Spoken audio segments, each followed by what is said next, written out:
ایک شخص آیا اللہ کے نبی کے پاس، سیرت کے واقعے میں اس کو بھی جوڑ لینا، اللہ کے نبی کے پاس ایک شخص آتا ہے، کافر ہے، ابھی مرشد نام ہے، رضی اللہ نہیں ہے، آئے محمد حضور سے کہو صلی اللہ علیہ وسلم، وہ آدمی ابھی کافر ہے، اس لیے محمد کہہ رہا، رسول اللہ نہیں کہہ رہا ہے، الفاظ نقل کر رہا ہوں، یہ مت کہنا کہ مولوی محمد کہہ کر چلا گیا، الفاظ نقل کر رہا ہوں، جیسے تم مسجد میں اذان دیتے ہو اشہد ان محمد رسول اللہ، اس وقت صلی اللہ علیہ وسلم نہیں کہتے ہو، اس لیے کہ الفاظ نقل کر رہے ہو جو نبی نے سکھلایا، بس میں الفاظ نقل کر رہا ہوں۔ وہ شخص آیا مرشد، آئے محمد میں بہت ہی زیادہ گناہگار ہوں، اور جب نبی کا نام آئے تو ہم اور آپ صلی اللہ علیہ وسلم کہہ لیں۔ کیا کہا اس نے؟ میں گناہگار ہوں اور میں چاہتا ہوں کہ میں اسلام لے آؤں۔ اللہ کے نبی نے فرمایا کہ اسلام لانے سے کس نے روکا؟ اگر تمہیں اسلام پسند ہے تو لے آؤ۔ کہا آئے اللہ کے نبی، اب کیا کہتا ہے؟ آئے اللہ کے نبی، میں گناہگار ہوں اور بہت زیادہ گناہ ہوئے مجھ سے، کیا اسلام لانے کے بعد میرے گناہ معاف ہو جائیں گے؟ کہا اسلام لیا تیرے سارے گناہ معاف ہو جائیں گے۔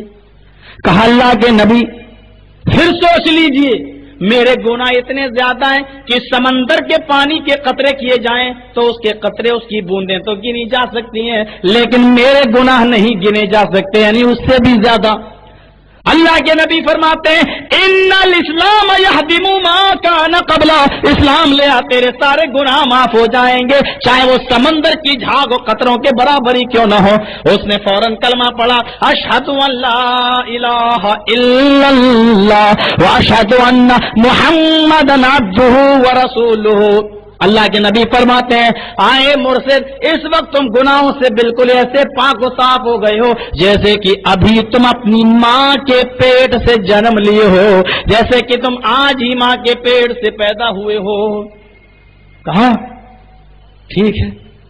ظہر کی نماز کا وقت ہو گیا، مؤذن مسجد کے مینارے پہ چیختا ہے حی علی الصلاۃ حی علی الفلاح۔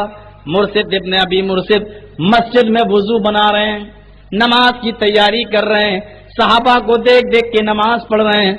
ابھی نبی کے پیچھے نماز پڑھی، پہلی نماز ہے، ظہر کی نماز ہے، پہلی نماز پڑھی، السلام علیکم ورحمت اللہ، نبی نے سلام پھیرا، بائیں سلام پھیرا، السلام علیکم ورحمت اللہ، جب نبی نے دونوں جانب سلام پھیرا، مرشد ابن ابی مرشد کھڑے ہو گئے، اے اللہ کے نبی اسلام لا چکا ہوں، اس سے پہلے جتنے گناہ تھے سارے کے سارے معاف ہو گئے، سارے کے سارے جھڑ گئے، لیکن انسان ہوں، خطائیں ہو سکتی ہیں، غلطی ہو سکتی ہیں، اب اسلام لانے کے بعد اگر مجھ سے کوئی گناہ ہو جائے تو اس کو کیسے معاف کروں وہ بھی بتا دیجئے۔ کتنی تڑپ تھی، یہاں بیچارے دعا کیا کریں گے غیروں کے لیے، خدا ہم اپنی اصلاح نہیں کر سکتے۔ کبھی سوچا ہے نماز پڑھ کے نکلے ہیں، پھر فوراً ماں بہن کی گالی، پھر مغرب کی نماز پڑھ رہے، یہ پہلی نماز، ایک نماز پڑھا اسلام لانے کے بعد۔ اے اللہ کے نبی اگر مسلمان ہو جانے کے بعد ہم سے کوئی گناہ ہو جائے تو؟ اللہ کے نبی کیا کہتے ہیں؟ مسلمان ہونے کے بعد اور گناہ؟ تعجب دیکھو، مسلمان ہونے کے بعد اور گناہ؟ پتہ کیا چلا کہ مسلمان ہو کر گناہ بھی کرے، ایسا کوئی مسلمان بھی ہو سکتا ہے؟ آپ نے فرمایا کیا تو سچے دل سے اسلام لایا؟ اسلمت صدقا للقلب، کیا تو اپنے دل کی سچائی سے اسلام لایا؟ پتہ یہ چلا کہ جو دل کی سچائی سے اسلام لائے گا یا مسلمان ہوگا وہ گناہ کرے گا ہی نہیں۔ اور آج ہم جو مسلمان ہیں اور جو گناہ کر رہے ہیں، اس کا مطلب یہ ہے کہ میرا اسلام سچا نہیں، ہماری مسلمانیت سچی نہیں۔ کیا کہا اللہ کے نبی نے؟ پوائنٹ دیکھو، نقطے نکالنا چاہیے، پوائنٹ دیکھو۔ کیا کہا؟ کیا تو سچے دل سے اسلام لایا؟ کہا اللہ کے نبی فدا کا می و امی، فدا کا بھی و امی، میرے ماں باپ پر قربان۔ اے اللہ کے نبی میرا وشواس کیجئے، میرا یقین کیجئے کہ میں سچے دل سے اسلام لایا ہوں۔ پھر اللہ کے نبی نے فرمایا میرے پیچھے کیا تو نے خلوص نیت سے اخلاص کے ساتھ نماز پڑھی ہے یا نہیں؟ اس نے کہا ہاں اللہ کے نبی، اپنے دل کو خالص اللہ کے لیے کرتے ہوئے میں نے نماز پڑھی ہے، نماز بھی خالصاً اللہ کے لیے پڑھی۔ اللہ کے نبی کا اب جواب سنو.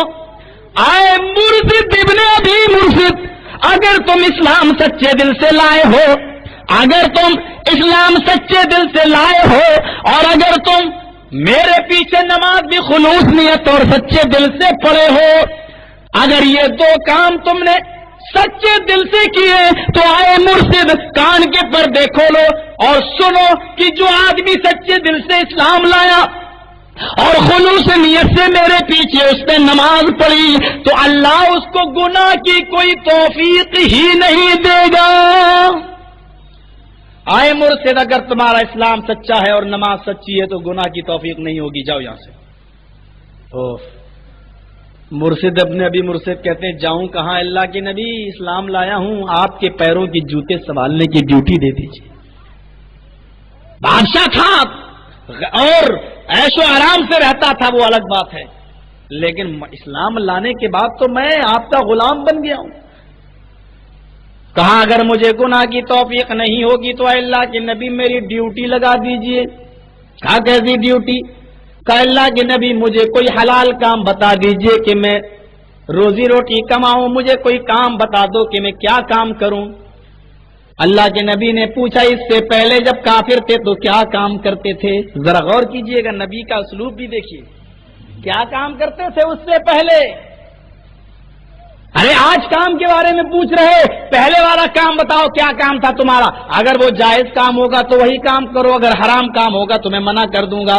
بتاؤ اس سے پہلے کیا کرتے تھے؟ کہنے لگا مرشد ابن ابی مرشد اللہ کے نبی چوری کرتا تھا، ڈاکہ ڈالتا تھا. جب میں کافر تھا تو چوری کرتا تھا، ڈاکہ ڈالتا تھا. اللہ کے نبی نے کہا تو اب پھر چوری کرو، ڈاکہ ڈالو، لیکن میرے لیے کیا کرو؟ چوری کرو، ڈاکہ ڈالو. مسکرا کے کہا تم پہلے جو چوری کرتے تھے پھر چوری کرو. کہا اللہ کے نبی کیا کہا؟ چوری؟ ارے اسی کو تو چھوڑنے کے لیے میں اسلام لایا ہوں. آپ کی آنکھوں میں آنسو آ گئے. کہا مرشد میں وہ چوری کے لیے نہیں کہہ رہا ہوں جو تم کرتے تھے، بلکہ میرے مظلوم کچھ ساتھیوں کو مکے کے کافروں نے، مکے کے ناستکوں نے گرفتار کر لیا ہے. آئے مرشد میں چاہتا ہوں کہ تمہیں مکہ میں بھیجوں، اور مکے کے کافروں نے ہمارے ان مظلوم بے بس بے کس مسلمانوں کے پیروں میں بیڑیاں ڈال رکھی ہیں اور تالے لگا رکھے ہیں. چونکہ تم ڈاکہ ڈالتے تھے اس سے پہلے، اس لیے تمہیں بیڑیوں کے تالے توڑنے کی مہارت ہوگی. بھئی چور اور ڈکیت تو سب جانتا نا کہ تالا کیسے کھولا جائے. وہ ایک لطیفہ سنا تھا نا، ایک بہت امیر آدمی تھا بیچارہ، اور الماریوں میں روپیہ رکھتا تھا، 500 کے نوٹ ووٹ رکھتا تھا اس میں، اور اس الماری پہ اس نے اسٹیکر لگا دیا تھا ان اللہ یرزق من یشاء بغیر حساب، کہ اللہ جس کو چاہتا بغیر حساب کے رزق دیتا ہے. ایک ڈاکو اور چور آیا، وہ کھولنا جانتا تھا، اس نے چابی لی اور کسی طریقے سے کی ہوئی سے کھول لیا اور ساری دولت جھولے میں بھر دی، اور اس کو ہٹا کر دوسرا اسٹیکر لگا دیا کہ ان اللہ مع الصابرین. اس چور نے بھی اسٹیکر لگا دیا کہ ان اللہ مع الصابرین. گھر والا صبح اٹھا کہتا کیا بات ہے، بڑا عجیب معجزہ ہے، تو قرآن واقعی معجزے والی کتاب ہے. یرزق لکھا تھا یہ صابرین. الماری کھولتا تو کہتا ہے واقعی چور تو بھی اہل ایمان ہی ہوگا. یہ مسلمانوں کی حالت ہے کہ چوری بھی کر رہے ہیں تب بھی دیکھ رہے ہیں کہ قرآن کی آیت لکھی ہوئی ہے پھر بھی نہیں چوکتے بیچارے، بلکہ صبر کا اسٹیکر اور لگا جاتے ہیں کہ صبر کرو، اللہ صبر کرنے والوں کے ساتھ ہے.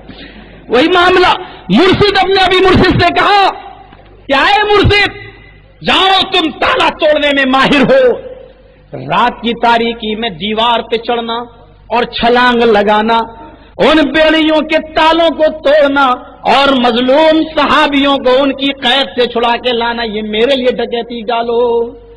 کہا ٹھیک ہے. وہ ہمارے بھی ایمانی بھائی ہیں. مرشد ابن ابی مرشد دن کے اجالے میں ہی مکے میں پہنچ جاتے ہیں 1-2 دن کے اندر، اور رات کا انتظار کرنے لگے. رات کی تاریکی کا فائدہ اٹھایا اور اس جگہ کی طرف چل دیے جہاں مظلوم صحابی قید تھے. مرشد ابن ابی مرشد نے دیوار پہچان لی اور پنجوں کے بل چڑھنے لگے. ابھی چڑھے بھی نہ تھے کہ اسی گلی سے ایک عورت آئی ہوئی دکھائی دیا ناق نام کی. وہ عورت آئی جس کا نام ناق تھا. آتے ہی وہ پہچان گئی کہ یہ تو لمبا چوڑا تندرست آدمی مرشد ابن ابی مرشد ہے، اور زمانے جاہلیت میں اس کے ساتھ میرے تعلقات تھے. اس کو نہیں معلوم کہ یہ آدمی محمد رسول اللہ پر اسلام لا چکا ہے. وہ ایک دم چیخ کر کہتی ہے آئے مرشد، میں کتنے دنوں سے تمہارے انتظار میں ہوں اور تم کہاں چلے گئے؟ نیچے اترو. مرشد فوراً نیچے اتر جاتے ہیں. اے ناک کیا بات ہے؟ کھارے کتنی راتیں ایسے ہی گزر گئیں تمہارے انتظار میں، چلو چلو آج تنہائی ہے، اپنا وصال پورا کریں، اپنی خواہش پوری کریں. اس نے ہاتھ پکڑ کے مرشد کو کھینچا، جلدی چلو، رات کافی گزر چکی ہے. مرشد ابن ابی مرشد نے ہاتھ جھٹکتے ہوئے کہہ دیا اے ناک اپنے ہاتھ کو دور کر لے. اب یہ ہاتھ کسی غیر عورت کے ہاتھ میں نہیں آ سکتے، کیونکہ یہ ہاتھ جناب محمد رسول اللہ کے ہاتھوں کو چھو چکے ہیں اور نبی کے ہاتھوں سے مسافہ کر چکے ہیں. اور جس ہاتھ نے نبی کی ہتھیلی چھو لی ہو، نبی کا ہاتھ چھو لیا ہو، حرام عورت کا اب ہاتھ نہیں چھو سکتے. ہائے ناک اپنے آپ کو پیچھے کر لے، اپنے ہاتھ کو ہٹا لے. کہا مرشد تمہیں کیا ہو گیا؟ گھوم کے چہرہ بدل کے آتی ہے. آئے مرشد آنکھوں میں آنکھیں ڈال کر بات کرو کہ ہوا کیا تمہیں؟ مرشد کہتے ہیں آئے عورت اب تو اپنا چہرہ پھیر لے یا مجھے چہرہ پھیر لینے دے، کیونکہ اب میری آنکھیں جناب محمد رسول اللہ کے چہرے کو دیکھ چکی ہیں. اب کسی حرام عورت کا، اجنبی عورت کا بھی یہ چہرہ دیکھنا گوارا نہیں کر سکتی. ہاتھ اپنا چہرہ ہٹا لے میری آنکھوں کے سامنے سے. کیا کہا تھا نبی نے؟ سچے دل سے اسلام لائے ہو؟ کہا ہاں. نماز سچے دل سے میرے پیچھے پڑی ہے؟ کہا ہاں. سچے دل سے اسلام لائے ہو اے مرشد اور سچے دل سے نماز پڑھی ہے میرے پیچھے، تو اللہ تمہیں گناہ کی توفیق ہی نہیں دے گا. وہ مسلمان ہی نہیں جو مسلمان ہونے کے بعد گناہ کرے. کیا کہا؟ اللہ گناہ کی توفیق ہی نہیں دے گا. گناہ آ رہا ہے چل کے. مرشد کہتے ہیں اپنے چہرے کو پھیر لے، ہاتھ کی ہتھیلی ہٹا لے. میں کسی غیر عورت کے ہاتھ کو اب نہیں چھو سکتا. کتنی توفیق ملی گناہوں سے بچنے کی. وہ عورت چلائی کہ ایک آدمی میری عزت لوٹ رہا ہے، نکلو اے گاؤں والو. گاؤں والے نکلنے لگے. حضرت مرشد کو کھائیاں اور گفائیں معلوم تھی، کسی ایسی جھاڑی میں چھپ جاتے ہیں جہاں کسی کا وصال نہ ہو سکے، پہنچ نہ سکے.